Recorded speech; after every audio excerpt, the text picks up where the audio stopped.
Assalamualaikum warahmatullahi wabarakatuh. Teman-teman, sahabat-sahabat semua, kembali lagi.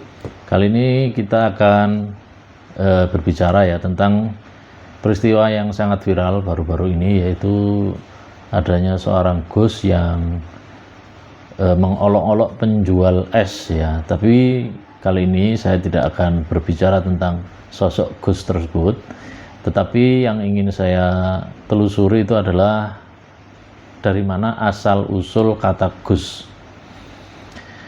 Kata Gus ini adalah berasal dari kebudayaan Jawa untuk menyebut anaknya seorang kiai.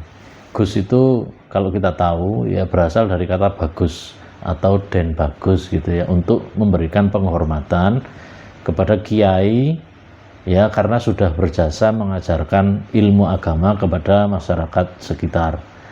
Jadi sebetulnya penghormatan ini itu diperuntukkan untuk kiainya karena sudah berjasa, dan atas dasar jasanya itu masyarakat memanggil anak-anaknya dari kiai itu dengan sebutan yang baik, dengan sebutan bagus, den bagus, dan disebut Gus itu ya.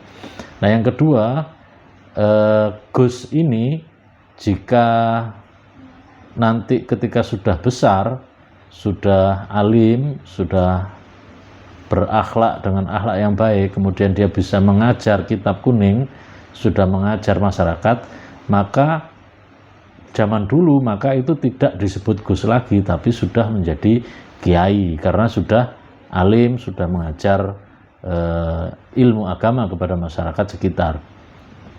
Nah, sekarang itu agak berbeda dan terbalik dengan fenomena dulu. Kalau sekarang itu walaupun orang itu sudah alim ya, sudah mengajar kitab kuning, maka dia disebut Gus.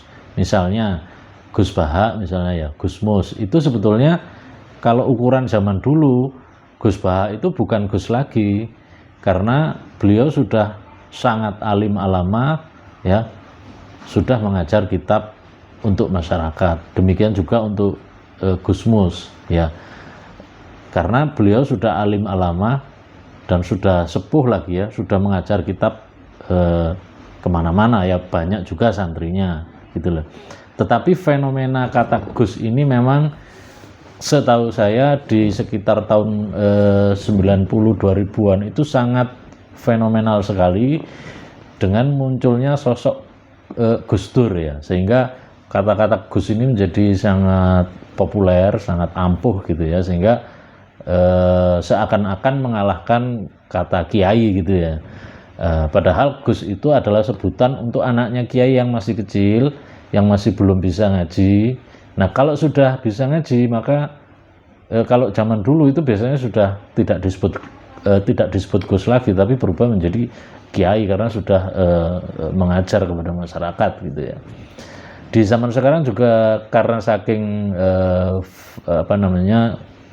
populernya nama Gus, menjadi salah kaprah ya. Artinya salah kaprah itu keluar dari pakem. Orang yang bukan anaknya kiai itu juga kadang disebut Gus, hanya karena orang itu misalnya rajin ngaji, rajin ibadah gitu ya, bisa dalil dikit-dikit, itu kadang disebut Gus ya, padahal itu ya keluar dari kesejarahan asal-usul gitu ya.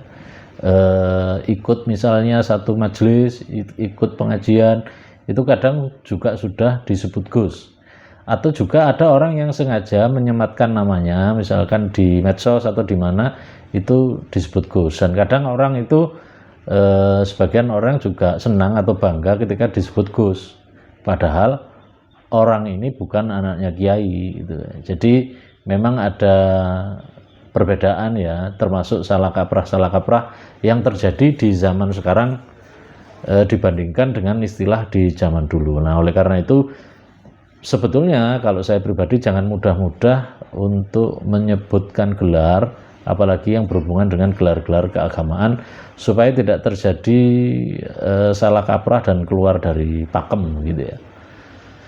Oke, itu teman-teman sekalian yang saya tahu tentang asal-usul kata Gus ya. Teman-teman bisa komen ya kalau ada referensi-referensi dan juga cerita-cerita tentang sejarah asal-usul nama Gus.